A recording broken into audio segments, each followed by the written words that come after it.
Durante décadas, a busca por água subterrânea foi guiada por tradição, intuição e sinais visíveis na superfície. Galhos que se movem, áreas mais verdes, histórias repetidas de geração em geração. Em muitos casos, isso criou a sensação de controle, a ideia de que basta escolher bem o lugar para a água aparecer. Mas a realidade é menos romântica e muito mais complexa.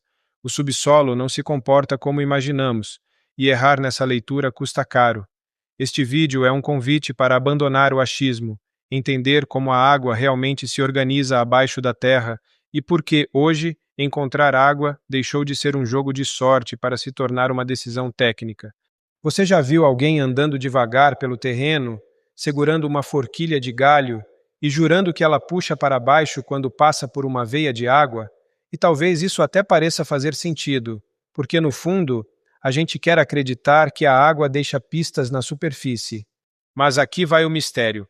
Por que tanta gente fura poço no lugar certo e mesmo assim a vazão vem fraca, ou nem vem?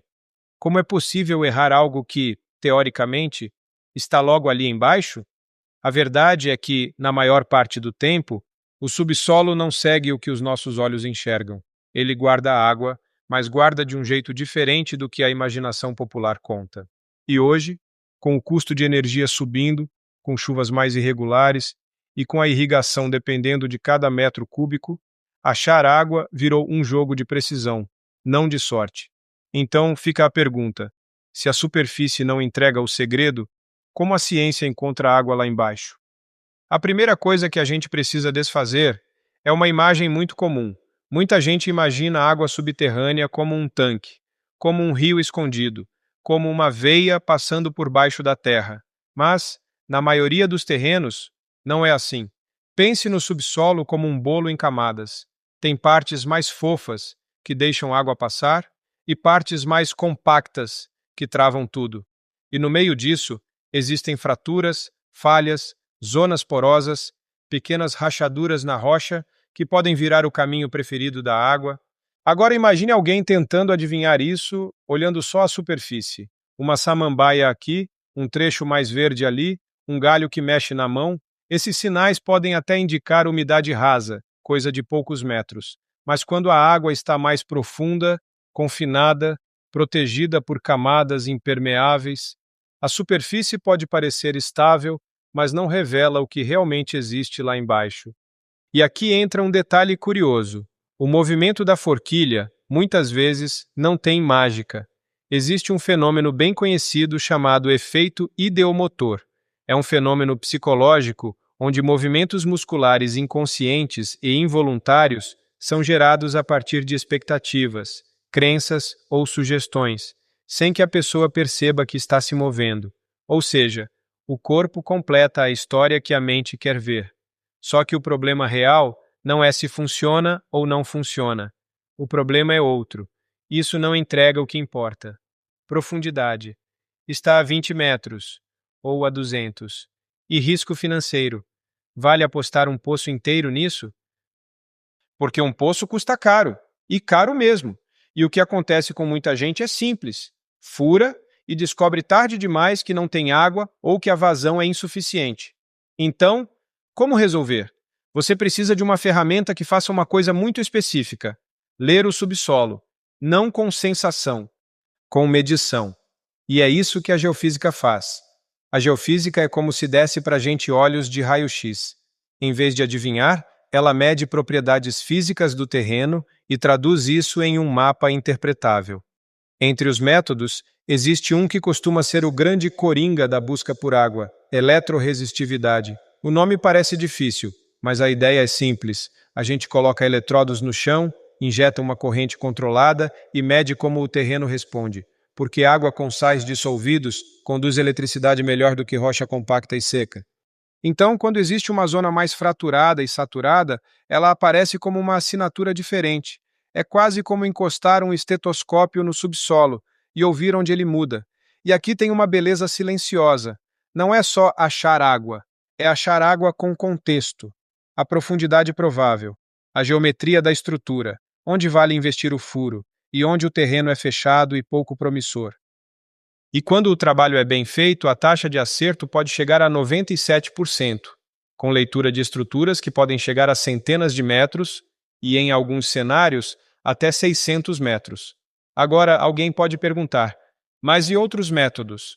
O GPR, por exemplo, é quase fotográfico, mas costuma ficar em profundidades rasas, muitas vezes abaixo de 15 metros, e sofre em solos argilosos. A sísmica refrativa pode ir fundo, mas exige outra logística e autorizações.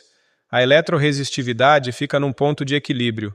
Profundidade útil, detalhe bom, custo viável, e custo viável é parte da história. Porque o estudo geofísico costuma representar algo como 10 a 15% do custo de um poço. Só que ele pode evitar um erro que custa muito mais, um poço mal sucedido ou com vazão insuficiente. E é aqui que muita gente economiza sem perceber. Um investimento relativamente pequeno em levantamento técnico pode evitar prejuízos expressivos, simplesmente por escolher o local correto antes da entrada da perfuratriz. Então, por que dá para acertar o lugar e ainda assim não ter água suficiente?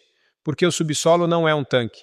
Ele é um sistema de caminhos, fraturas, camadas, bloqueios, e a água precisa de espaço para circular. Os métodos folclóricos olham para cima, mas a decisão está lá embaixo. A geofísica resolve isso porque ela faz o que a superfície não consegue fazer. Ela mede. E quando você mede, você troca a torcida por probabilidade. É assim que o mapa de resistividade vira uma espécie de GPS subterrâneo. Ele mostra onde o terreno é mais condutor, mais fraturado, mais propenso a estar saturado e onde a rocha é fechada, densa, pouco promissora. E de repente a pergunta deixa de ser: onde eu sinto que tem água? E vira: onde o subsolo mostra que faz sentido perfurar? No fim, talvez a pergunta não seja onde tem água. Talvez a pergunta real seja: o quanto a gente está disposto a entender o invisível antes de agir? Porque a água subterrânea não anuncia a própria presença. Ela não brilha na superfície. Ela não segue as histórias que a gente repete há décadas. Ela só existe, em silêncio, guardada em poros minúsculos de rochas, em fraturas que parecem pequenas demais para importar, em camadas que levam anos, às vezes séculos, para se recarregar. E talvez isso seja o que torna tudo tão sério. Um poço não é apenas um buraco no chão. É uma decisão sobre o futuro, da casa, da plantação, da indústria, de uma comunidade inteira. E aqui existe uma ideia que vale guardar. A ciência não é uma forma de ter certeza absoluta. Ela é uma forma de errar menos. Quando errar custa muito. Num mundo em que a água fica mais disputada, a energia mais cara e as chuvas mais imprevisíveis, aprender a ler o que está abaixo dos nossos pés é quase como aprender um novo idioma, o idioma do subsolo. E quando você entende isso, a água deixa de ser um recurso e volta a ser o que sempre foi, um pacto silencioso entre o tempo, a terra e a vida. Se este conteúdo ajudou você a compreender o subsolo e como a ciência orienta a busca por água, inscreva-se no canal da Aqualiber. Até o próximo vídeo.